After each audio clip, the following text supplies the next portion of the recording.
इधर देखिएगा। तो बेटा ये स्पेशल सेशन जो रखी गई है वो आपके एमटीपी सॉल्व करने के लिए रखी गई है। एमटीपी को मैं सॉल्व करवाना चालू करूं उसके पहले 3-4 बातें बेटा जो आपको जानना बहुत जरूरी है, इसके पहले कि हम इकोनॉमिक्स के एमटीपी को चालू करें। अगर आप ये तीनों चारों बातें जान के और फिर एमटीपी को चालू करोगे, कंपेरेटिवली आपके लिए चीजें आसान हो जाएंगी। अगर बेटा इन बिना 3-4 चीजों को जाने हुए और इकोनॉमिक्स का एमटीपी करोगे तो एमटीपी करने का कोई फायदा नहीं है। और ये डिस्क्लेमर है बेटा जो आपको बहुत इंपॉर्टेंट से मेरी बातों को ध्यान से सुनना होगा। सबसे पहली बात बेटा देखिए, इकोनॉमिक्स का इस बार का जो एमटीपी है इतना ज्यादा रद्दी एमटीपी है जिसको शायद शब्दों में नहीं बोला जा सकता। इसके पहले वाला जो एमटीपी था आपका प्रीवियस ईयर, हो सकता है कि एम के आपको यूट्यूब चैनल पे दिख जाएगा, तो एक बार जाके आप उसको देखना। उसके जो एमटीपी का लेवल था इस एमटीपी के लेवल से शायद 4 गुना ज्यादा था, शायद 4 गुना ज्यादा जो आपका प्रीवियस एमटीपी था। इस एमटीपी को आपके इंस्टीट्यूट ने इतना आसान कर दिया है कि आप लोग प्लीज ये मत उम्मीद करके जाना कि इस एमटीपी से आपके एग्जाम में जैसा ये एमटीपी था ऐसा ही क्वेश्चन आएगा, ऐसा नहीं होगा। ये जो एमटीपी है इससे कम से कम 2 गुना 3 गुना ज्यादा टफ, हार्ड, ट्रिकी क्वेश्चन जरूर पूछा जाएगा। एक तो ये बात है बेटा। दूसरी बात ये है कि इन लोगों ने बेटा ऐसे ऐसे चैप्टर पे फोकस किया है जिस चैप्टर पे जनरली फोकस कम करना चाहिए था। चैप्टर नंबर 1, 2, 3, 4 जनरली बेटा यहां से चैप्टर के ज्यादा प्रेफरेंस और फोकस की गई है, जबकि जो मेन फोकस एरिया था पब्लिक फाइनेंस का, इंटरनेशनल ट्रेड का, मनी एंड बैंकिंग में चलो कुछ क्वेश्चन इन लोगों ने दे रखा है, लेकिन खास करके मैं इंटरनेशनल ट्रेड और पब्लिक फाइनेंस के लिए, पब्लिक फाइनेंस और इंटरनेशनल ट्रेड से उतने क्वेश्चन नहीं लिए गए हैं जितना क्वेश्चन इनको लेना चाहिए था। जबकि आप एग्जाम देने जाओगे आपको 4 चैप्टर से ज्यादा क्वेश्चन देखने को मिलेंगे, मनी एंड बैंकिंग से, इंटरनेशनल ट्रेड से, पब्लिक फाइनेंस से और उसके साथ बेटा नेशनल इनकम से, इंक्लूडिंग अ किन्स थ्योरी। तो यहां से बेटा आपके एग्जाम में ज्यादा क्वेश्चन आएगा, एमटीपी में क्वेश्चन कम है। जबकि ठीक तुम प्रीवियस ईयर वाला एमटीपी देखोगे, प्रीवियस ईयर मतलब प्रीवियस सेशन वाला, तो वहां पर बेटा नेशनल इनकम से क्वेश्चन ज्यादा थे, लगभग 8-9 क्वेश्चन नेशनल इनकम से था। ये आपको दूसरी बात ध्यान रखनी है। तीसरी बात बेटा ध्यान से सुनो, तीसरी बात ये ध्यान रखनी है कि बेटा इकोनॉमिक्स का एमटीपी और बाकी के एमटीपी में बेटा फर्क होता है। देखिए जब आप अकाउंट्स के एमटीपी पढ़ते हो ना तो वहां पे आप क्वेश्चन को सॉल्व करना सीखते हो। जब आप लॉ का एमटीपी पढ़ते हो वहां पे आप केस स्टडी निकालना सीखते हो कि सर अगर ऐसा सिचुएशन आया तो हमारा आंसर क्या होना चाहिए। जब आप मैथ्स का एमटीपी पढ़ते हो तो अगेन बेटा तुम क्वेश्चन सॉल्व करना सीखते हो। लेकिन बेटा इको का एमटीपी ऐसा होता है जिसमें तुम सीखते नहीं हो, 2 काम करते हो, या तो तुम सॉल्व करते हो नहीं तो तुम याद करते हो। मैं रिपीट करता हूं, या तो तुम सॉल्व करते हो मतलब तुम्हें आता है तो टिक मारते हो, और नहीं तो बेटा तुम याद कर लेते हो। मैं बोलूंगा जैसे एक छोटा सा एग्जांपल, बेटा मान लो theory of consumption given by, अब theory of consumption given by आपको 4 ऑथर का नाम दिया गया है। अब या तो आप उस ऑथर का नाम बताइए और नहीं तो बेटा उस ऑथर का नाम याद कर लीजिए कि अगर क्वेश्चन आएगा तो जी हम टिक मार लेंगे। तो इकोनॉमिक्स का एमटीपी बच्चों को इसलिए करवाया जाता है क्योंकि बच्चा तीनों एमटीपी पढ़ता है तो लगता है कि चलो भैया इको का भी एमटीपी पढ़ा लो मेंटली सेटिस्फेक्शन के लिए। नहीं तो बेटा याद रखिएगा इको का एमटीपी या तो सॉल्व करो नहीं तो याद करो। अब आपको एक और छोटा एग्जांपल दे रहा हूं और उसके बाद एमटीपी की शुरुआत कर रहा हूं। हम लोग जब इस एमटीपी को सॉल्व करना चालू करेंगे हमारा डायरेक्टली जो पेन रुकने वाला पॉइंट आएगा वो क्वेश्चन नंबर 31 पर आएगा। क्वेश्चन नंबर 31 में इन लोगों ने एक अच्छा क्वेश्चन ड्राफ्ट किया है डिमांड से, quantity demand, change in quantity demand, change in price को लेकर। अच्छा क्वेश्चन है बेटा, जहां पर ईपी का वैल्यू -25 आएगा, -4 आएगा। तो वो क्वेश्चन एक इन लोगों ने दिया है,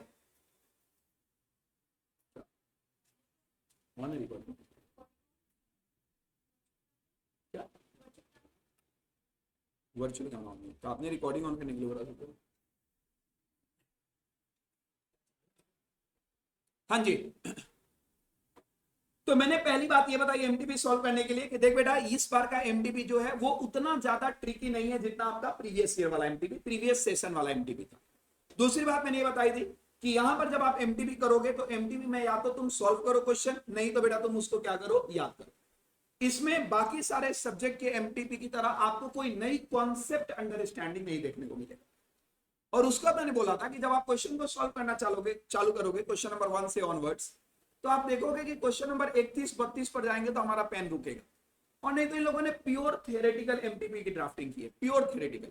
मेरा ऐसा मानना है कि ऐसा एमटीपी ड्राफ्ट नहीं किया जाता है। एमटीपी का बेटा जो लेवल होना चाहिए आपके एग्जाम के लेवल के बराबर होना चाहिए। और आपके एग्जाम में 60% क्वेश्चन ऐसा आता है जिसमें दिमाग खराब होगा, 40% क्वेश्चन ऐसा आता है बेटा जो डायरेक्ट सॉल्व हो जाएगा। तो एमटीपी को भी लगभग इन लोगों को ऐसे ही ड्राफ्ट करना चाहिए। इस बार का एमटीपी फॉर्चुनेट अनफॉर्चुनेट ऐसा है कि पूरे 100 क्वेश्चन को सॉल्व करोगे तो शायद आपकी पेन रुकने वाली जगह 10-12 आएंगी, मात्र 10-12। 90 क्वेश्चन इन लोगों ने डायरेक्ट दिया है। हाँ, लैंग्वेज के साथ इन लोगों ने खेला है, मतलब लैंग्वेज ऐसे ऐसे यूज किए गए हैं जो शायद आपके मॉड्यूल में डायरेक्टली देखने को नहीं मिलेगा।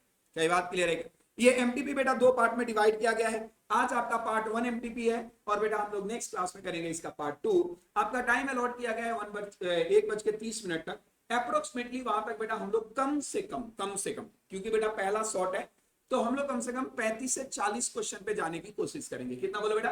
35 से 40 क्वेश्चन। आइए और याद रखिएगा बेटा, इसको वन वे मत रहने देना, तुम लोग भी साथ साथ ट्राई करना। और उसके बाद मैं क्वेश्चन रीड करूंगा, आप भी मेरे साथ रीड करना और आप लोग उसको सॉल्व करने की कोशिश करना। उसके बाद बेटा रेदर देन हम लोग देखेंगे। क्या बात क्लियर है क्या? याद रखिएगा, एमटीपी करने का तरीका होता है कि मैं एमटीपी को सॉल्व कराऊंगा, जो क्वेश्चन निकल जाएगा बहुत अच्छी बात है। अगर जो क्वेश्चन नहीं निकल पा रहा है बेटा तो उस क्वेश्चन को आप लोगों को याद रख लेना है फॉर योर एग्जाम। क्या बात क्लियर है क्या? बहुत सारे बच्चे एमटीपी सॉल्व कर लेते हैं, एमटीपी को यूज कैसे करना है इसकी आइडिया नहीं होती। तो एमटीपी को यूज ऐसे किया जाता है कि आप एमटीपी सॉल्व करिए, जो क्वेश्चन आपको नया दिखे उस क्वेश्चन को बेटा आप लोगों को क्या करना है, याद कर लेना है, नोट्स में जाके लिख लेना है, बस इसी तरीके से। आइए बेटा मैं श्री गणेश करता हूं, ध्यान से मेरी बात सुनिएगा एवरीवन। सबसे पहला बेटा यहां पर है bank rate is the rate. अच्छा, सारे बच्चे जानते हैं बैंक रेट कौन सा रेट होता है बेटा? ये एक ऐसा रेट होता है जिस रेट पर नॉर्मली बेटा बैंक डिस्काउंटिंग वगैरह का काम करता है। तो बोला गया at which RBI lend to commercial bank, नहीं भाई, at which RBI rediscount of bill of क्या बोलो बेटा? Commercial bank. हाँ, ये तो बेटा हो सकता है। उसके बाद वो both A and B, neither A nor क्या बोलो बेटा? बी। अब सुनो मेरी बात ध्यान से। बेसिकली क्या होता है ना बेटा, आप अगर ध्यान से देखो तो बैंक रेट में ही दो आते हैं, रेपो रेट आता है, रिवर्स रेपो रेट आता है। अगर आप ध्यान से देखें तो ये दोनों आंसर सही है। क्या ये बात क्लियर है क्या? इसीलिए बेटा इसका आंसर क्या आएगा बोलो? सी आएगा। Should I move further? जल्दी जल्दी बेटा, हम धीरे धीरे स्पीड मेंटेन करेंगे 5-6 क्वेश्चन के बाद। चले आगे चले, आ जाइए अगला क्वेश्चन देखिएगा बेटा। बोला गया विच of the following is not, what है बेटा? Not an instrument of monetary. अच्छा बेटा बताएं, क्या सीआरआर है? बिल्कुल है। एसएलआर है? बिल्कुल है। रेपो रेट है? पब्लिक फाइनेंस बेटा इसका करेक्ट आंसर होगा। आंसर इज बेटा क्या बोलो? सी। आगे चलते हैं, अगला रिवर्स रेपो रेट। रुको बेटा, क्या होता है रिवर्स रेपो रेट? अगर आप ध्यान से देखो तो बेटा रिवर्स रेपो रेट एक ऐसा रेट होता है जिसमें आरबीआई देती है, लेती है, रेपो रेट में देती है, रिवर्स रेपो रेट में लेती है। आंसर इज करेक्ट क्या बोलो बेटा? ए। आगे चलेंगे एवरीवन, बेटा इधर देखो, आगे चलेंगे। अगला है बेटा क्या? Fiscal deficit can be remediated by, आवाज दो बेटा, फिस्कल डेफिसिट कैन बी, मेरे तरफ देखो बेटा, फिस्कल डेफिसिट क्या होता है? सरकार वाला होता है, आरबीआई वाला होता है? सरकार वाला होता है। अच्छा, आरबीआई वाला पॉलिसी कौन सी होती है? Monetary policy. तो यहां पर बोला गया बेटा कि बताइए फिस्कल डेफिसिट को हम लोग कैसे रेमीडिएट कर सकते हैं, मतलब ठीक कर सकते हैं। बेटा ऑब्वियस सी बात है, या तो बोरोइंग मनी करो या फिर बेटा क्या बोलो? Printing currency. Again answer is क्या बोलो बेटा? यस। आगे चलेंगे, पॉइंट नंबर 5 पर आते हैं बेटा। पॉइंट नंबर 5 में बोला गया है कि विच of the following budget document is mandated bye fiscal responsibility and budget management act क्या बोलो बेटा? 2003। अब सुनो बेटा, इसका ना आंसर आप लोग को देखने को मिलेगा, वो मिलेगा मॉड्यूल के लास्ट में। मैंने आपको पिछली क्लास में जब कराया था मनी एंड बैंकिंग का कॉन्सेप्ट, तो मैंने बोला था बेटा कि मॉड्यूल के लास्ट वाले पार्ट को जाके पढ़ लेना समरी में। और बेटा इसका आंसर डायरेक्ट इन लोगों ने समरी से उठाया है। अब इसका आंसर जो होगा ना बेटा वो है क्या बोलो एक बार उसे? Macro economic framework statement. सुनो बेटा, मैं आपको समझा देता हूं, आइडिया देता हूं। बेसिकली हमारे देश में एक बजट मैनेजमेंट एक्ट 2003 आया और इस बजट मैनेजमेंट एक्ट 2003 के थ्रू हम लोगों ने बेटा मैक्रो लेवल पे जो इकोनॉमिक फ्रेमवर्क होता है ना उसका एक स्टेटमेंट बनाते हैं और उसी बेस पर बेटा बजट हल्का फुल्का डिजाइन किया जाता है। याद रखिएगा बेटा, बजट हो गया, फाइनेंस बिल हो गया, ये कोई बजट मैनेजमेंट एक्ट का पार्ट नहीं है, ये कॉन्स्टिट्यूशन ऑफ इंडिया का पार्ट है। किसका पार्ट है बोलो बेटा? Article number 112, 113, 114। लेकिन यही एक ऐसा है बेटा जिसको कॉन्स्टिट्यूशन नहीं बल्कि सेपरेट एक्ट के थ्रू लाया गया है। किसके थ्रू लाया गया बोलो बेटा? आगे चलिए, अगले पॉइंट पे चलते हैं बेटा। अगला हमारा पॉइंट क्या है बोलो बेटा? वो है पॉइंट नंबर क्या बोलो? 6। आवाज दो बेटा, point number non plan grants are determined. रुको बेटा, non plan grants are determined by, बताओ कौन से ऐसे ग्रांट्स हैं, सपोर्ट हैं जो नॉन प्लान है और उसको डिटरमाइन कौन करता है? एक बात ध्यान रखिएगा बेटा, हमारे देश की जितनी भी ग्रांट्स है ना, आंख बंद करके टिक मार लेना सेंट्रल गवर्नमेंट। बेटा ग्रांट्स देने का अधिकार, कोई भी सवाल अगर आए ग्रांट्स को लेकर, सेंट्रल गवर्नमेंट इसका आंसर। आरबीआई के हाथ में बेटा याद रखिएगा ग्रांट्स देने का अधिकार नहीं होता। ग्रांट्स मतलब सपोर्ट होता है बेटा, सपोर्ट। जैसे कहीं बाढ़ आ गई, आग लग गई, कौन सपोर्ट देता है? Central government. क्या ये बात क्लियर है क्या? तो चाहे प्लान ग्रांट्स हो चाहे नॉन प्लान ग्रांट्स हो, देता कौन है बोलो बेटा? लेकिन प्लान ग्रांट्स में थोड़ा सा बेटा आरबीआई का भी रोल आता है। Accordingly RBI monetary policy decide करती है। क्या ये बात क्लियर है क्या? लेकिन नॉन प्लान ग्रांट्स में प्योरली किसका सपोर्ट आता है बोलो बेटा? आगे चलेगा, पॉइंट नंबर 7 पे आते हैं बेटा। किस पे आते हैं? पॉइंट नंबर 7 बोला गया बेटा पब्लिक डेट मैनेजमेंट। आवाज बेटा, पब्लिक डेट क्या बोलो? रेफर्स टू, रुको क्या होता है, मैंने अभी प्रीवियस क्लास में आपको बताया। पब्लिक डेट मैनेजमेंट क्या होता है बेटा? याद रखिएगा, यहां पर तुम एक डिवेंचर्स वाली यानी बॉन्ड्स की सिक्योरिटी, बोरोड सिक्योरिटी लेते हो पब्लिक डेट मैनेजमेंट में। अच्छा, proportion of different components of क्या बोलो बेटा? पब्लिक डेट, ये भी आएगा। और इसकी एक पर्टिकुलर क्या बोलो बेटा? मैच्योरिटी होती है। आंसर क्या आएगा बोलो बेटा? All of the above. अभी अभी मैंने प्रीवियस क्लास में आपको कराया। तो पब्लिक डेट मैनेजमेंट में क्या होता है बेटा कि बेसिकली गवर्नमेंट या आरबीआई आप यूं बोलो तो पब्लिक बोरोइंग को मैनेज करती है। क्या बोलो बेटा? पब्लिक बोरोइंग को। अच्छा, आप इसको ऐसे समझो, क्या इक्विटी शेयर कैपिटल का कोई मैच्योरिटी होता है? इक्विटी शेयर कैपिटल का कोई मैच्योरिटी होता है? नहीं साहब। लेकिन क्या डेट कैपिटल का कोई मैच्योरिटी होता है? बिल्कुल। तो बेटा इसमें आएगा आंसर क्या बोलो बेटा? All of the above. आगे चलते हैं बेटा। अच्छा, इसको ना आप लोग एक बार जब आप सॉल्व करेंगे, अभी तो सॉल्व कर ही रहे, एक बार मैच कर लेना बेटा। किससे बोलो एक बार? उसे आंसर 6 मैच कर लेना। माइट भी पॉसिबल हो सकता है बेटा इधर उधर की बातें थोड़ी बहुत आपको देखने को मिले। आगे चलते हैं, पब्लिक एक्सपेंडिचर इंक्रीज। ये क्वेश्चन बेटा अच्छा है, मुझे ऐसा लग रहा है कि यहां से क्वेश्चन आने के चांसेस है। बोला गया है कि पब्लिक एक्सपेंडिचर बताओ इंक्रीज कब होगा। अच्छा बताएं बेटा, पब्लिक एक्सपेंडिचर कब इंक्रीज होता है? जब इंटरेस्ट रेट के कारण? नहीं भाई, पब्लिक एक्सपेंडिचर का इंटरेस्ट रेट से कोई लेना देना नहीं। इंप्लॉयमेंट के कारण? हाँ, इंप्लॉयमेंट के बढ़ने या घटने से लोगों की बेटा इनकम बढ़ती या घटती है। यस, ये आंसर तो सही है। तो बेटा इसका आंसर क्या हो जाएगा बोलो बेटा? Directly B. क्या आंसर हो जाएगा बेटा? बी। आगे चलिए, पॉइंट नंबर 9 पे चलते हैं बेटा। तो पॉइंट नंबर 9 देखिएगा, which of the following are the instrument of money market. चल बे, आसान क्वेश्चन है बेटा। Certificate of deposit money market का पार्ट है? आंसर इज नो बेटा। Trade bill? No. All of the above? No. Call money? हाँ जी, नो। Yes, yes no. अब मेरी बात सुनो बेटा, नालायक हो, इसका आंसर क्या है बोलो बेटा? All of the above. Generally सुनो बेटा, इसका आंसर ना बच्चों को लगेगा call money. If I am not wrong, मेरे पास एक बच्चे, मेरे पास बेटा एक बच्चे ने व्हाट्सएप पे कल रात को भेजा था, इसका आंसर शायद आपके पास कॉल मनी का है। इसका आंसर जो सजेस्टेड आया है बेटा, उसमें आंसर दे रखा है इंस्टीट्यूट ने ए। बिल्कुल गलत है बेटा। मनी मार्केट में ये तीनों इंस्ट्रूमेंट आती है। क्या बात क्लियर है क्या? चाहे वो सर्टिफिकेट ऑफ डिपॉजिट हो, ट्रेड बिल हो, या फिर क्या बोलो बेटा? Call money. Are you sure 100%? तो इसका आंसर होना चाहिए बेटा डी। एक बार देख लेना, शायद इसका आंसर ए दिया गया। ए दिया गया? यस। आगे चलते बेटा, क्वेश्चन नंबर किस पे चलते हैं? 10। क्वेश्चन नंबर 10 पे चलते हैं। देखिएगा एक बार क्वेश्चन नंबर 10। क्वेश्चन नंबर 10 में बोला गया बेटा कि who issue a treasury bill. Come on, आसान क्वेश्चन है बेटा। अरे आसान क्वेश्चन है, माहौल बनाने की जरूरत नहीं है। ट्रेजरी बिल कौन इशू करता है बेटा? Reserve Bank of India. Are you sure 100%? बहुत बढ़िया। आगे चलते हैं बेटा क्वेश्चन नंबर 11 पे। क्वेश्चन नंबर 11 सुनो बेटा, क्वेश्चन नंबर 11 क्या है? क्वेश्चन नंबर 11 को बोला गया है, it is a method by which, एक ऐसा तरीका होता है जिसके थ्रू बैंक बोरो करता है from each other to be able to maintain the, क्या बोलो बेटा? Cash reserve ratio. रुको बेटा, फिर से देखो। बोला गया बताइए नीचे दिए गए 3 में से कौन सा ऐसा इंस्ट्रूमेंट है जिसके थ्रू बैंक बोरो करता है? क्या बोरो करता है बेटा? फ्रॉम, क्या बोलो बेटा? Each other to be able to maintain the cash reserve ratio. बेटा याद रखिएगा, इसका आंसर है कमर्शियल पेपर। बेटा कमर्शियल पेपर एक ऐसा इंस्ट्रूमेंट होता है ना जिसको बैंक एक दूसरे को बेचता है और एक दूसरे को खरीदता है, और जो एक्सेस लिक्विडिटी होती है उसको एब्जॉर्ब कर लेता है। क्या कर लेता है बोलो बेटा? Are you sure 100%? तो कमर्शियल पेपर बेटा इंटर बैंक ट्रांसफर माना जाता है। क्या माना जाता है बोलो बेटा? Inter bank transfer. Are you sure 100%? आगे चलिए बेटा, क्वेश्चन नंबर 12 देखिएगा। बोला गया है कि बताओ डंपिंग वर्ड किससे रिलेट करता है? मैंने आपको बताया था बेटा इंटरनेशनल ट्रेड।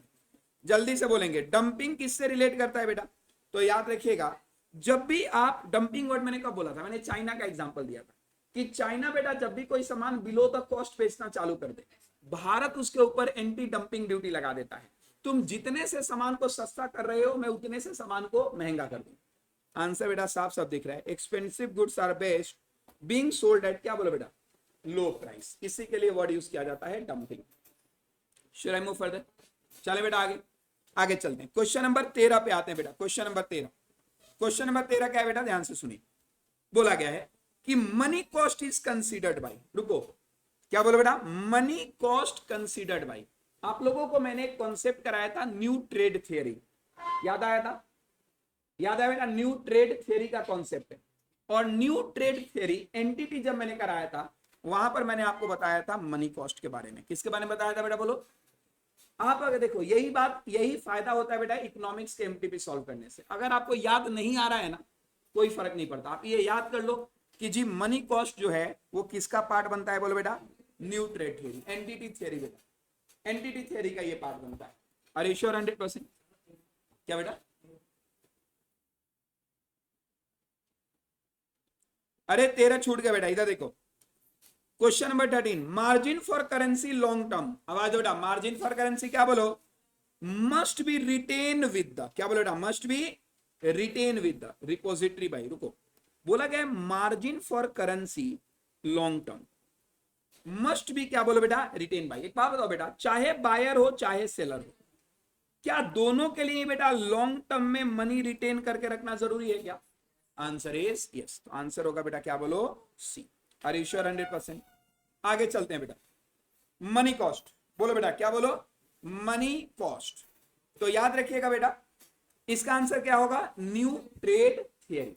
हालांकि बेटा एक इसमें छोटी सी बात बताऊं मैं, इधर देखो, इस न्यू ट्रेड थियरी को मॉडर्न ट्रेड थियरी भी कहते हैं। क्या कहते हैं बेटा, बोलो, मॉडर्न ट्रेड थियरी भी। तो आप कहीं देखोगे तो इसको न्यू ट्रेड थियरी कहा गया है, कहीं कहीं मॉडर्न ट्रेड थियरी कहा गया है।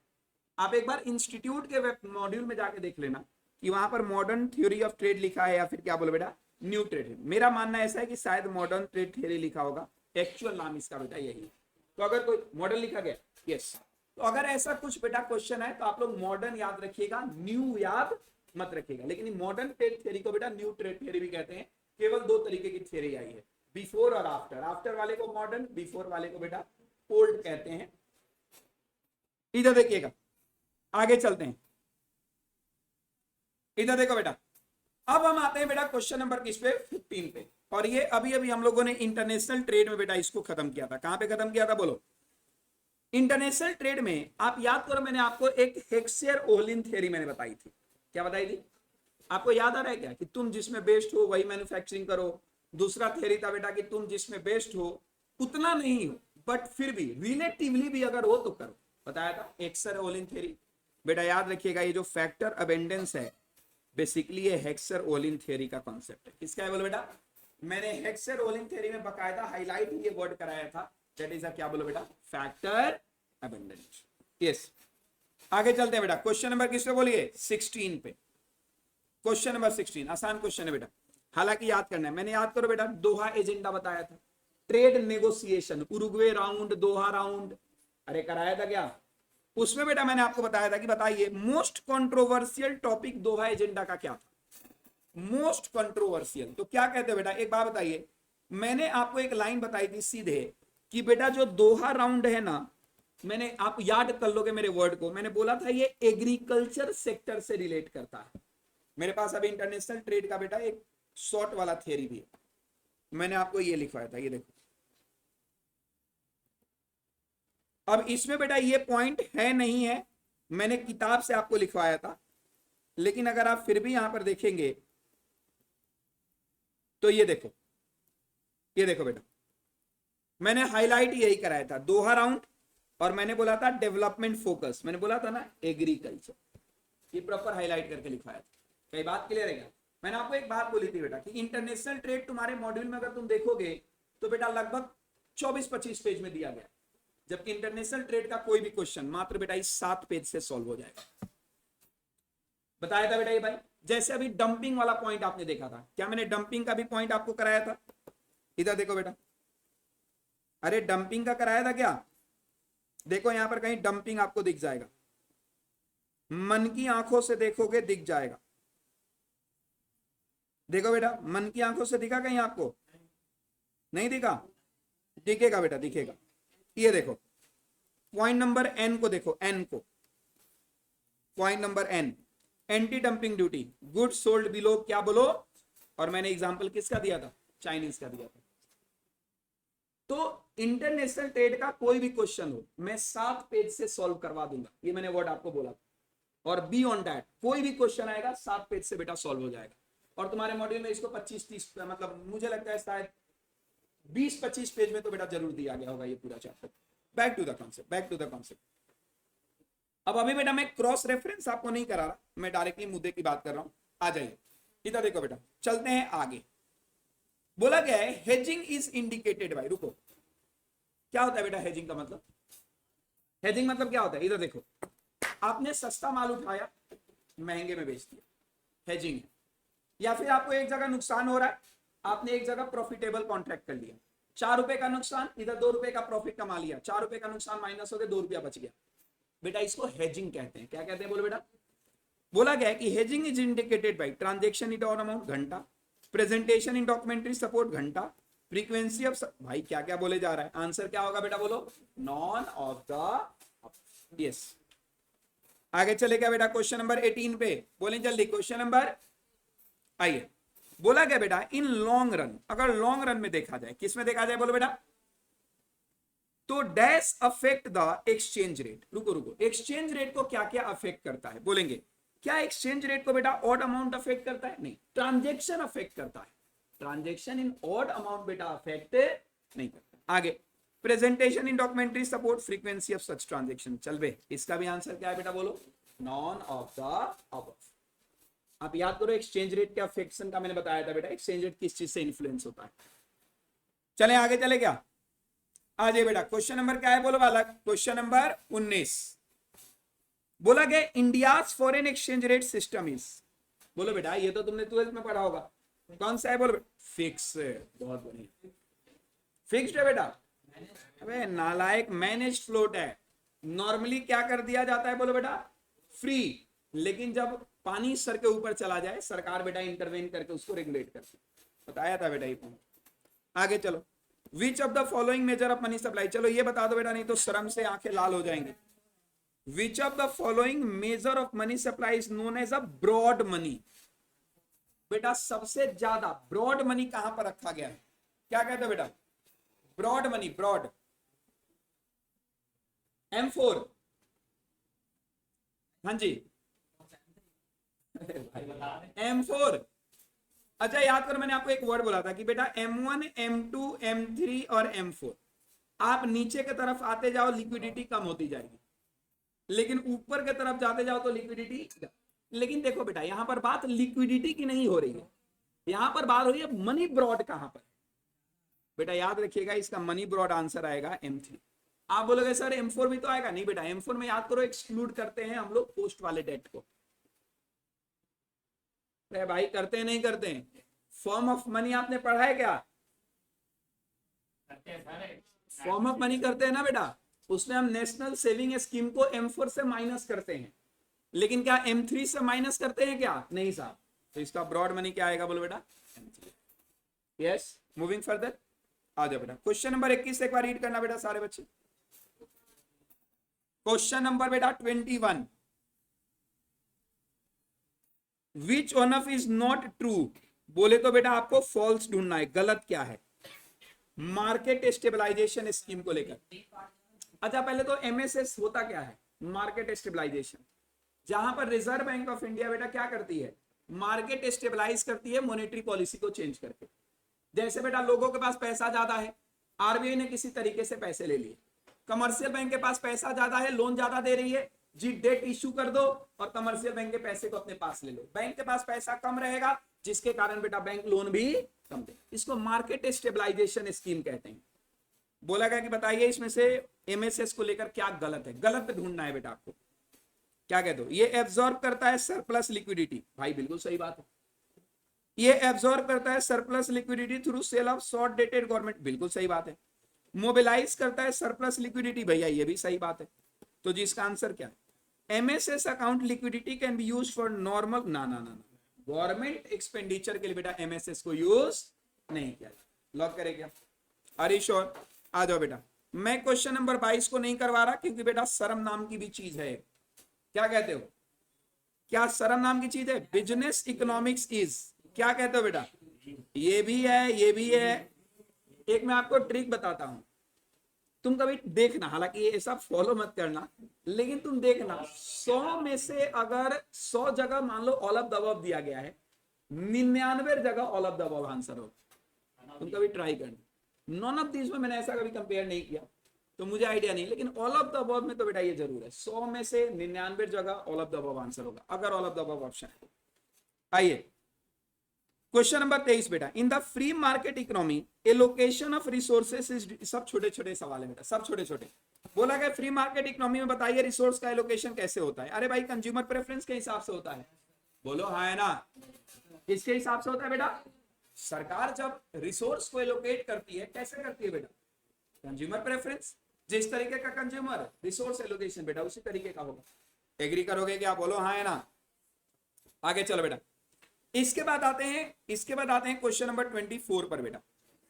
बोला गया है कि unlimited ends and limited means together present the problem of, क्या बोलो बेटा?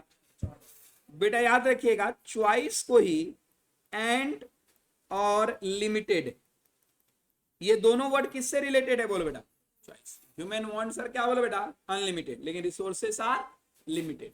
तो यहीं पे तो प्रॉब्लम आता है चॉइस का, जहां चॉइस आया वहां पे इकोनॉमिक्स आ गई। बोलो। क्वेश्चन नंबर 25 देखना बेटा, टाइम पास है क्या? When two goods are complementary to each other, बताओ बेटा जब दो गुड्स क्या है एक दूसरे के कॉम्प्लीमेंट्री हैं तो बताओ क्रॉस इलास्टिसिटी बिटवीन देम क्या होगा? भाई कांस्टेंट। क्या कहते हो बेटा? कांस्टेंट होगा, पॉजिटिव होगा। बस चारों ऑप्शन बोल दो बेटा, एक आपका बच गया नेगेटिव। बेटा ध्यान से देख क्या बोला गया। बोला गया when two goods are complementary to each other. Complementary goods पहले बताएं। कॉम्प्लीमेंट्री गुड्स बेटा पेन और इंक। हरीश, बोला गया कि जब पेन एंड इंक एक दूसरे के कॉम्प्लीमेंट्री हैं तो बताओ क्रॉस इलास्टिसिटी क्या होगा? अब या तो बेटा इसको निकाल के देख लो, नहीं तो सीधा याद कर लो बेटा, नेगेटिव होगा। क्या होगा बोलो बेटा? अरे भाई क्रॉस इलास्टिसिटी कर रहे हैं ना, इधर देखो प्राइस के बढ़ने से एडवर्टीजमेंट पे क्या असर आ रहा है? बोलो हाँ है ना? तो आप ये मत देखो कि प्राइस बढ़ जाएगा तो सर देखो एडवर्टीजमेंट भी हम बढ़ा देंगे, नहीं भाई हम क्रॉस इलास्टिसिटी कर रहे हैं। तो क्रॉस इलास्टिसिटी में हमेशा बेटा क्या आएगा? Value negative. क्या आएगा बोलो बेटा? Value negative. Are you sure 100%? बेटा बोलो ये क्लियर है ना? When two goods are complementary to क्या बोलो बेटा? Each other. जो क्रॉस इलास्टिसिटी होगी वो क्या होगी बोलो बेटा? नेगेटिव। लेकिन जो नॉर्मल इलास्टिसिटी है वो क्या होगा बेटा? पॉजिटिव। क्या ये बात क्लियर है? Are you sure? क्योंकि हम क्रॉस इलास्टिसिटी में क्या करते हैं, एक कमोडिटी का इफेक्ट दूसरे कमोडिटी के डिमांड से निकालते हैं। ठीक है? Are you sure? आगे चलो बेटा क्वेश्चन नंबर 26 पे आते हैं। क्वेश्चन नंबर 26 बेटा तुम सॉल्व करके दिखाओ। हाँ बेटा क्वेश्चन नंबर 26 तुम सॉल्व करके दिखाओ। क्या कहते हो बेटा? इसका answer all of the above है। क्यों ऑल ऑफ द अबव है? क्योंकि बेटा क्योंकि ऑल ऑफ द अबव है तो बस खत्म, ऑल ऑफ द अबव है। भाई मैंने आपको एक इंडिफरेंस कर बताया था और मैंने हाँ ऐसे करके होता है बेटा, मैंने उसमें आपको ये बताया था कि two indifference curve never intersect. क्या बोलो बेटा? लेकिन हाईएस्ट आईसी आपको क्या देता है बोलो बेटा? हाईएस्ट बताया था क्या? याद आ रहा है कुछ? इसी तरीके का बेटा आपका कुछ था marginal rate of technical substitution cost वाले चैप्टर में, हाँ है ना? ठीक है इधर देखो बोला गया है इन डिफरेंस कर्व एनालिसिस। आवाज दो बेटा, क्या बोलो? इन डिफरेंस कर्व क्या बोलो बेटा? Analysis is superior to utility analysis. क्यों मेरे भाई? क्योंकि ये dispense with the assumption of measurability of utility, study more than one commodity at a time, segregate income effect from substitution effect. बेटा तीनों सही है। अच्छा एक बात बताओ, जब इंडिफरेंस कर्व आप पढ़ते हो तो तुम क्या करते हो बेटा? यूटिलिटी को ही तो मेजर करते हो। बोलो भाई इतने पे इतना सैटिस्फैक्शन तो इतने पे कितना सैटिस्फैक्शन, यही तो है इंडिफरेंस कर्व। यूटिलिटी में पढ़ते हो, बिल्कुल सही है बेटा। क्या एक से ज्यादा कमोडिटी कंपेयर करते हो एक टाइम पे? बिल्कुल। सर क्या यहाँ पर इनकम का सब्सटीट्यूशन इफेक्ट होता है? बिल्कुल भैया, मेरे पास 10 रुपया है तो मैं इसके बदले ये भी ले सकता हूँ, है ना? इन डिफरेंस कर में मेरे भाई तुम दो दो कमोडिटी को कंपेयर करते हो ना, दैट्स व्हाई आंसर इज क्या बोलो बेटा, ऑल ऑफ द। आगे चले बेटा, कंफर्ट लाई बिटवीन, देखो कंफर्ट, ये बेटा क्वेश्चन भी इंपॉर्टेंट है पर न जाने कितनी बार आपके एग्जाम में आया है, 6-7 बार आया है बेटा ये क्वेश्चन।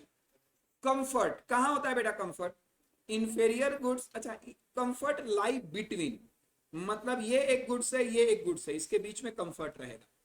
बोलेंगे क्या इंफेरियर गुड्स और नेसेसिटी, नहीं बेटा, इंफेरियर और नेसेसिटी में कभी भी बंदा कंफर्ट में, he have to select basically necessary goods. आगे luxury goods and inferior goods, again बेटा लोग टारगेट किसको करेंगे, किसको बेटा बोलो, लग्जरी को। नेसेसिटी एंड लग्जरी, ओहो लोग चाहेंगे दोनों, बोलो बेटा लोग चाहेंगे, और जिसके कारण बेटा याद रखना उनको कंफर्टनेस होगा, आइदर दिस और दैट, या तो लग्जरी दो नहीं तो बेटा नेसेसिटी, इसीलिए आंसर क्या आएगा बोलो बेटा सी। क्वेश्चन नंबर 28 को एक बार देखेंगे, ये अच्छा क्वेश्चन है बेटा। बजट लाइन आपको बनाने आ रहा है क्या? yes, sir. ऐसे बनता था ना बजट लाइन? अच्छा बोलेंगे क्या ये बजट लाइन दोनों एक्स और वाई एक्सिस में टच होता था क्या? yes, टच होता था, क्या होता था बोलो। और आप याद करो मैंने बोला था कि बेटा अगर इंडिफरेंस कर आपको याद नहीं आ रहा बेटा, तुम जबरदस्ती बस हाँ कह रहे हो। मैंने आपको ऐसा बताया था कि देख बेटा ये इंडिफरेंस कर्व है, इंडिफरेंस कर्व, और मान ले ये तेरा एक बजट लाइन है, तो बजट लाइन के अंदर जितना इंडिफरेंस कर्व है उसी को तेरे को सिलेक्ट करना है हाईएस्ट में। मान ले कि ये आईसी है, एक ये आईसी है, IC1 IC2 IC3 IC4, तेरे को सेटिस्फेक्शन ज्यादा कहां पर मिलेगी, IC4 में, लेकिन तू सिलेक्ट कौन सा करेगा, IC2। क्यों 2 करेगा, क्योंकि 3 और 4 में सेटिस्फेक्शन ज्यादा है लेकिन मेरे बजट के, लॉक करे क्या? एक बार देखो बेटा क्वेश्चन देखना क्या है, क्या आंसर होगा इसका। क्वेश्चन नंबर 28 बेटा क्या आंसर हो सकता है इसका, यस क्या आंसर हो सकता है इसका, how would the budget line be affected if the price of both goods, क्या बोलो बेटा, फॉल, फेल कर रहा है मतलब बेटा फॉल कर रहा है। Budget line could not shift, गलत है भाई, बजट लाइन शिफ्ट करेगा क्यों नहीं करेगा, दोनों प्राइस नीचे होगा तो। आगे बेटा new budget line must be parallel to the, हो ही नहीं सकता भैया, जब प्राइस नीचे करेगा तो दोनों बजट लाइन सेम कैसे हो सकती है। The new budget line will have the same slope as the original so long as the price of both goods change in a, क्या बोलो बेटा, ये आंसर सही है कि जब भी आपका बेटा कोई चीज चेंज होता है तो सेम प्रोपोर्शन में होता है, क्योंकि बेटा प्रोपोर्शन सेम है इसके कारण बजट लाइन भी क्या होता है बोलो बेटा, लगभग सेम। क्या ये बात क्लियर है? बोलो बेटा हाँ है ना। रटने वाले बच्चे बेटा ध्यान दे सकते हैं, रटने वाले बच्चे, दोनों गुड्स नीचे जाएगा तो बजट लाइन सेम होगी, क्यों सेम होगी, क्योंकि उन दोनों का प्रोपोर्शन क्या होता है बोलो बेटा, रटने वाले बच्चे। हरीश्वर आगे चलो बेटा, क्वेश्चन नंबर 29 आसान क्वेश्चन है बेटा, एक बार तुम ट्राई करो। हाँ जी, exception to the law of demand, बहुत बढ़िया भाई, तीनों ही एक्सेप्शन है, तीनों ही एक्सेप्शन है बेटा। चलो हालात खराब है बेटा, आगे चलते हैं। What is the characteristics of labour, क्यों डी है, क्योंकि बेटा याद रखिएगा आंसर है इसमें ऑल ऑफ द, बहुत बढ़िया, ऐसे ही क्वेश्चन सॉल्व करने हैं। हाँ इकलौता क्वेश्चन जिसके लिए बेटा मैं थोड़ा सा एक्साइटेड हूँ, क्वेश्चन नंबर क्या बोला,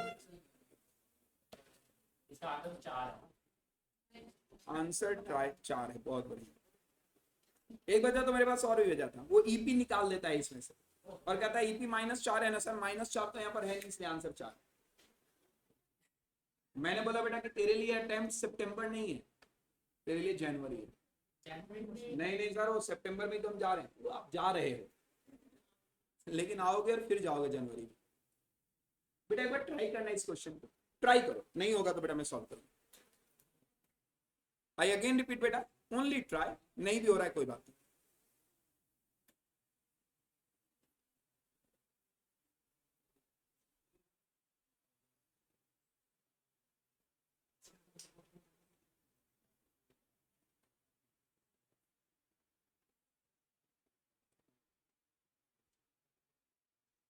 पेन रुक सा कैसे गया, फॉर्मूला बताना, बहुत बढ़िया। अब यही दिन देखने को रह गया था बेटा कि परसेंटेज का फॉर्मूला बताऊंगा। अरे भाई percentage change in quantity upon percentage change in price, कुछ दिन बाद फॉर्मूला पूछिए बेटा नेशनल इनकम में, एनडीपीएफसी क्या होता है? लो बेटा कुछ हेल्प कर रहा हूं, हो सकता है क्वेश्चन निकल जाए। और हेल्प देखो बेटा कितना अच्छा करूंगा। ये प्राइस है, क्वांटिटी है। प्राइस बेटा कितना था बोलो? 4। तो 4 पे क्या थी बोलो बेटा?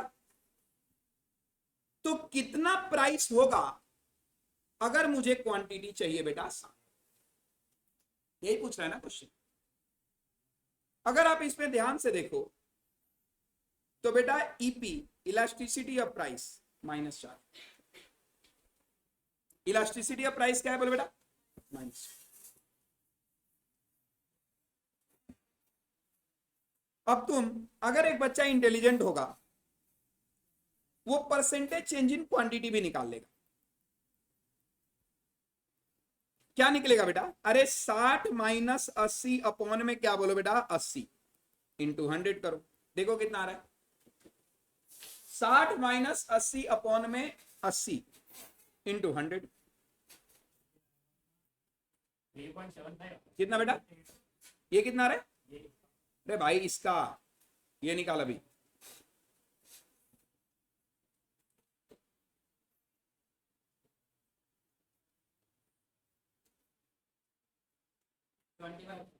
कितना? 25 आ रहा है, -25 आ रहा है, -25 आ रहा है। देखना बेटा क्या कुछ आसान होता हुआ दिख रहा है क्या अगर मैं दोनों की परसेंटेज निकाल लूं?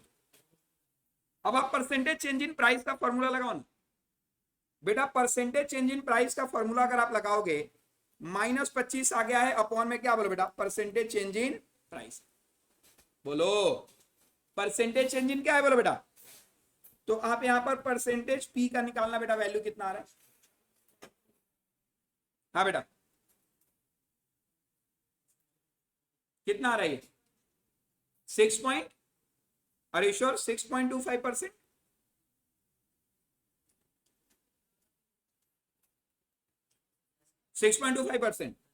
लो बेटा ये हमारा परसेंटेज चेंज इन प्राइस आया।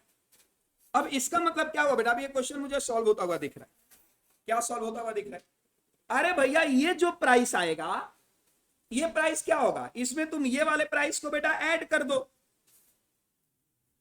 अरे आपसे ये न्यू प्राइस पूछ रहा है ना बेटा, तो न्यू प्राइस क्या होगा? Old price plus new price का इंक्रीज। तो बेटा बोलेंगे ओल्ड प्राइस आपका कितना था? अरे ओल्ड प्राइस आपका नालायक कितना है? 4.25 कह रहा है। ओल्ड प्राइस कितना है बेटा? 4। इसमें तुम प्लस कर दो 6.25% को, कितना आ गया? 4.25। ये आपका आंसर हो, ये आपका आंसर हो। आप बोलोगे सर 4.25 तो कहीं है ही नहीं। आंसर बेटा इसका 4.2 नियरेस्ट टिक मारा जाता है। सर कैसे निकाला? ये क्वेश्चन बेटा बहुत बढ़िया क्वेश्चन, ये क्वेश्चन ठीक क्वेश्चन। कैसे निकला सही था देखो सारे बच्चे।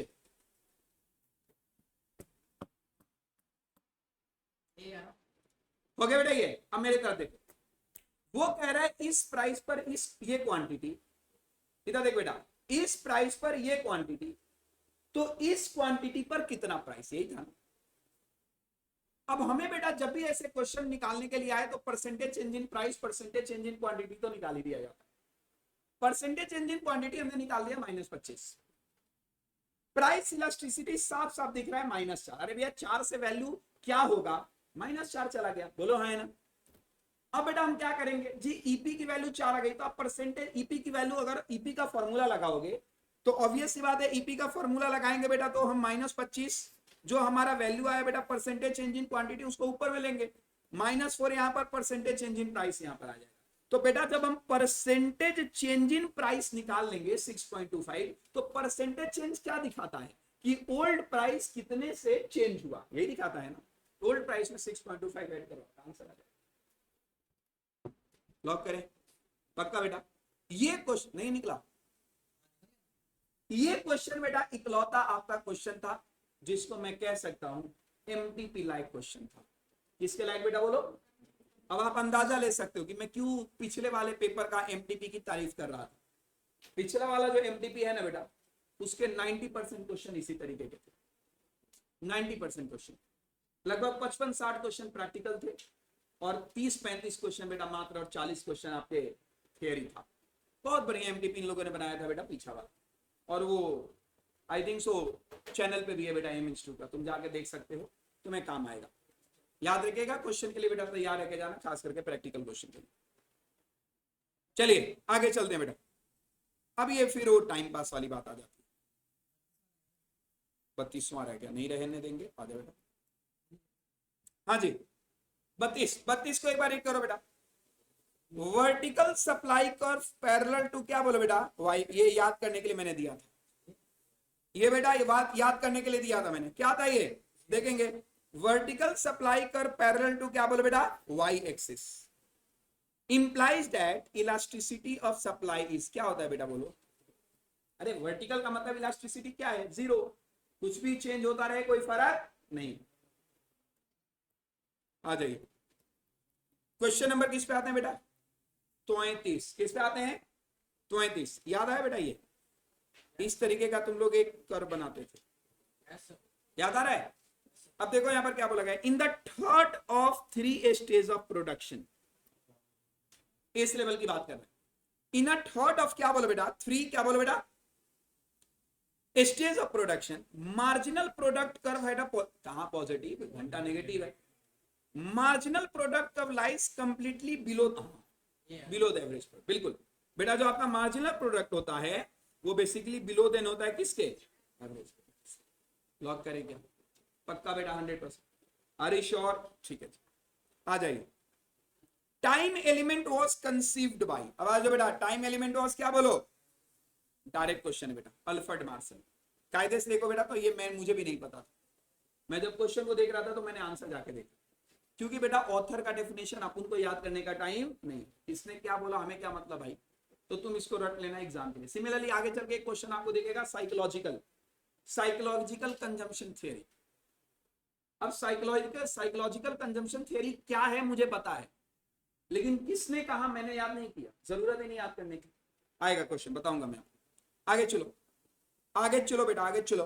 Firm and industry are one, ओहो कहां पर बेटा, कहां पर, आर यू श्योर मोनोपोली, अरे भैया मोनोपोली तो है जहां पर firm is equal to industry है, क्योंकि बेटा याद रखिएगा वहां पर केवल एक सेलर होता है।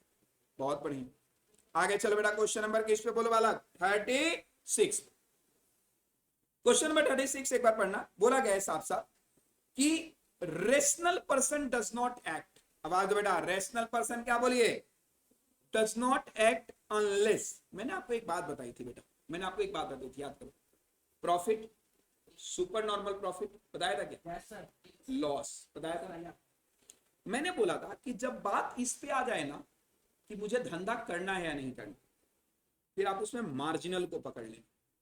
मैंने ये वर्ड बोला था बेटा, मुझे नहीं पता तुमने कितना इसको वेट दिया था, कितना याद किया था। ये क्वेश्चन बेसिकली उसी वर्ड से, जब भी तुमसे ये पूछा जाए ना कि मैं काम करूं या ना करूं, मार्जिनल पकड़ लीजिए।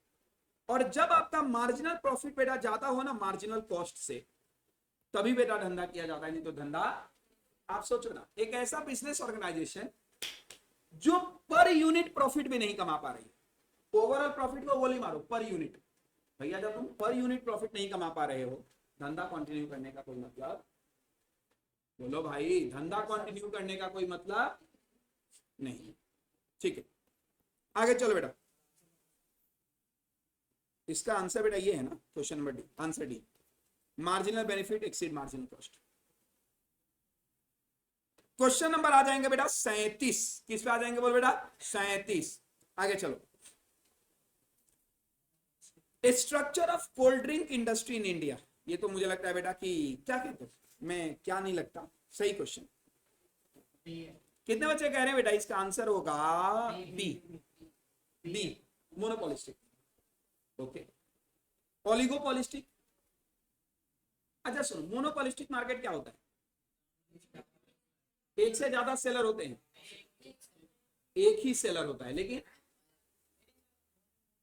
बेटा मैं तेरे से मोनोपोलिस्टिक पूछ रहा हूं, मोनोपोलिस्टिक बेटा, मोनोपोलिस्टिक क्या होता है, जहां पर सिंगल सेलर होता है ना, और बहुत सारे बायर होते हैं। तो वही तो मैंने कहा, सेलर होते हैं, एक से ज्यादा सेलर होते हैं, तो क्या लार्ज सेलर होते हैं? इतने ज्यादा नहीं इतने भी ज्यादा नहीं होते। अच्छा, अब बायर क्या होता है? बायर कम होते हैं, बायर ज्यादा होते हैं। ओलिगोपॉलिस्टिक? इसमें भागते हैं तुम इससे ये अंदाजा लगा लो बेटा, तुम इससे ये अंदाजा लगा लो कि हालात क्या हैं, कि तुम्हें मोनोपोली और मोनोपोलिस्टिक मार्केट, ओलिगोपोली मार्केट में ड्रामेबाजी है। मैं इससे आगे क्या ही बोलूं, और मैं ज्यादा बोलना भी नहीं चाहता, क्योंकि बेटा तुम बोलोगे कि भाई तू अपना काम कर और बस जा, हमारे चिंता छोड़ दो। मोनोपोलिस्टिक मार्केट में बेटा मेनी सेलर्स होते हैं, डिफरेंशिएटेड प्रोडक्ट होता है, बायर भी होता है मेनी। लेकिन यहां पर बेटा फ्यू सेलर होता है, बायर होता है मेनी। मैंने एग्जांपल दिया था एयरलाइंस इंडस्ट्री का। एयरलाइंस इंडस्ट्री बेटा फ्यू सेलर होते हैं, लेकिन बायर होते हैं बोलो बेटा मेनी। तो मोनोपोल, अब आ जाए बेटा क्वेश्चन पे। Monopolistic, oligopolistic. ओलिगोपोलिस्टिक मतलब ओलिगोपोली मार्केट। क्या कोल्ड ड्रिंक में बेटा बोलेंगे फ्यू सेलर है? क्या कोल्ड ड्रिंक में बेटा फ्यू सेलर है? हाँ बेटा फ्यू तो है। आवाज दो बेटा, अरे अरे अरे कोई बात नहीं, अरे एक दूसरे से लड़ो मत। इधर देखो क्या है, एक बार क्वेश्चन नंबर 37 को बेटा फिर से देखो। बोला गया है structure of cold drink industry. क्या बेटा कोल्ड ड्रिंक इंडस्ट्री में फ्यू सेलर है? बेटा याद रखिएगा फ्यू सेलर हैं, कोई शक नहीं है। आगे, क्या बेटा मेनी बायर्स है? हाँ मेनी बायर्स है। आगे चलो, मोनोपोलिस्टिक के हिसाब से पढ़ते हैं। क्या मेनी बायर्स है? हाँ है। क्या डिफरेंशिएटेड प्रोडक्ट बिक रहा है? यस बिक रहा है। क्या मेनी सेलर्स है? देखो बेटा तुम्हारे मॉड्यूल में, मतलब तुम्हारे सजेस्टेड आंसर में इसका आंसर दिया गया है मोनोपोलिस्टिक मार्केट। इसलिए मोनोपोलिस्टिक दिया गया है क्योंकि मोनोपोलिस्टिक में क्या होते हैं बोलो बेटा, लेकिन कायदे से इसका आंसर ओलिगोपोली क्या है बोलो बेटा। अब मैं तो आपसे ये बोलूंगा कि बेटा तुम मोनोपोली ही टिक मारना एग्जाम में क्वेश्चन है। रीजन बिंग तुम्हारा इंस्टीट्यूट का सजेस्टेड आंसर बेटा यही। याद रखिएगा आज भी कितने भी कोल्ड ड्रिंक ले लो बेटा, अरे भैया ऐसे तो एयरलाइंस इंडस्ट्री में भी बहुत सारी कंपनियां हैं, तो क्या तुम उसको मोनोपोलिस्टिक मार्केट बोल दोगे? नहीं भाई, एयरलाइंस एविएशन सेक्टर बेटा आज भी क्या है? ओलिगोपोली मार्केट है। क्या है बोलो बेटा? अब देख लेना इसका आंसर बेटा क्या है। In the long run equilibrium, बेटा इधर देखिएगा please. In a long run क्या बोलो बेटा, the pure monopolist can make a pure profit because of. हाँ जी, मोनोपोली में प्रॉफिट कमाने का मेन कारण क्या होता है? गोली मार बेटा किताब को, ये ऑप्शन मत देख बेटा, ऑप्शन मत देख, इधर देख। मोनोपोली मार्केट में प्योर प्रॉफिट कमाने का मेन कारण क्या होता है? क्यों लोग ज्यादा प्रॉफिट कमा लेते हैं? कोई और नहीं आ सकता। आंसर क्या है बोलो बेटा, आ जाइए। क्वेश्चन नंबर बेटा 39, come on, question number 39। Full capacity is utilised only when there is. हाँ जी, पूरा कैपेसिटी कहां यूटिलाइज करते बेटा? बचपन में सीखा होगा आपने, परफेक्ट। और हम नॉर्मली बेटा इंडियन मार्केट है भी कौन सी? Perfect competition market. आगे बेटा, क्या बेटा? रुक तो जा, मैंने आपको एक किंग डिमांड कर बताया था, अगर आपको याद ना हो तो बेटा मैंने बोला था पैर टूटा हुआ होता है, नीचे की तरफ आया झुक गया। किंग डिमांड कर्व यही होता है ना बेटा, किंग। आगे मैंने इसको किंग डिमांड कर्व का बेटा आप जाके डिमांड चैप्टर में देखिएगा, मैंने इसका एक्सप्लेनेशन भी लिखवाया है। किंग डिमांड कर्व जहां पे डिमांड फॉल तो हो रहा है लेकिन अचानक से बेटा फॉल ज्यादा हो रहा है, this is called kinked. Kinked demand hypothesis is designed to explain in the context of oligopoly. बेटा एक बात याद रखना, कोई भी कॉन्टेक्स्ट हो, प्राइस रिजिडिटी। किंग डिमांड कहता है प्राइस रिजिड रहो, प्राइस ज्यादा फ्लेक्सिबल मत करो। अगर प्राइस आपने फ्लेक्सिबल किया, डिमांड धराम से नीचे गिरेगा। क्या बोलो बेटा? डिमांड धराम से नीचे गिरेगा। अरे श्योर 100% पक्का बेटा बोलो। आगे चलते हैं बेटा क्वेश्चन नंबर 41 पे। अब आ जाओ बेटा, क्वेश्चन नंबर क्या बोलो? 41। एक बार ट्राई करो बेटा, क्वेश्चन नंबर 41 ट्राई करिए। हाँ जी, which of the following is not a variable in the index of leading indicator. बेटा उधर देखो, लीडिंग, लैगिंग, कॉन्करेंट, कितने इंडिकेटर बताए थे? Leading, lagging, concurrent. लीडिंग में क्या होता है? पहले इंडिकेटर आता है, लैगिंग में बाद में आता है, कॉन्करेंट में एक साथ आता है। न्यू कंज्यूमर गुड ऑर्डर नहीं भाई। Prime rate, new building permits, none of these. क्या हो सकता है बेटा इसका answer? Which of the following is not a variable of leading indicator? Not a variable मतलब इसमें से लीडिंग, बेटा पहली बात, क्या नया कंज्यूमर ऑर्डर आया? लीडिंग इंडिकेटर है नहीं है? अरे भैया प्रोस्पेरिटी आने वाली है, प्रोडक्शन ज्यादा होगा। न्यू बिल्डिंग परमिट्स, अगेन बेटा न्यू बिल्डिंग परमिट्स होगी सर, मैन्युफैक्चरिंग ज्यादा होगा, यानी प्रोस्पेरिटी आने वाला है। प्राइम रेट, प्राइम रेट क्या होता है बेटा बोलो? What is called a prime rate? Prime rate का मतलब होता है बेटा बेस रेट वगैरह का चेंजेस। क्या बोलो बेटा? बेस रेट वगैरह का चेंज। याद रखिएगा बेटा, बेस रेट के चेंजेस आपके डिमांड पे कोई फर्क ज्यादा नहीं डालती। इधर देख बेटा, 5 रुपए का पेन 7 रुपया पे हो गया, डिमांड पे असर आएगा। लेकिन 5 रुपए का कॉस्ट ऑफ प्रोडक्शन बेटा 5.25 रुपए का हो गया, क्योंकि सर सरकार ने पॉइंट कुछ पैसे या फिर रॉ मटेरियल कॉस्ट बढ़ा दी, तो भैया इसके कारण डिमांड पे कोई असर नहीं आएगा। डिमांड पे असर आता है स्पेकुलेटिव प्राइस चेंज के कारण। किसके कारण बोलो बेटा? भैया 5 रुपए की औकात थी, 7 रुपया हो गया, मैं नहीं खरीदूंगा क्योंकि इसकी वैल्यू 7 रुपए की नहीं है। लेकिन जब 5 रुपए की वैल्यू बेटा 7 रुपया हो गया, क्यों? क्योंकि इसकी औकात 7 रुपए की हो गई है, तो इसके कारण डिमांड पे असर नहीं है। आटा, चावल, गेहूं, बेटा आपने देखा होगा जैसे जैसे टाइम बढ़ता है महंगाई भी बढ़ती है, लेकिन डिमांड पे इसका कोई असर।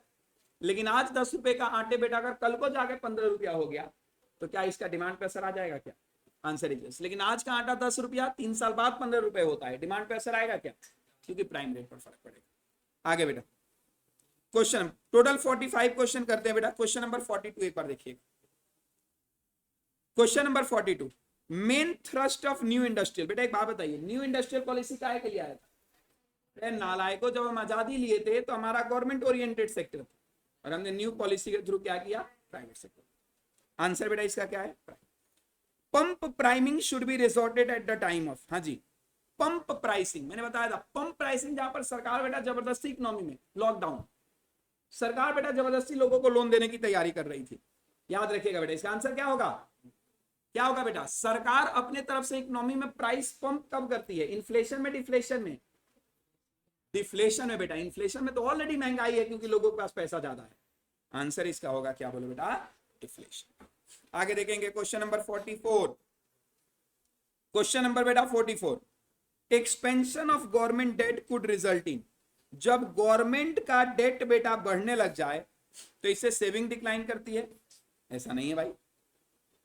Increase in interest? ऐसा है भाई। Decline in investment?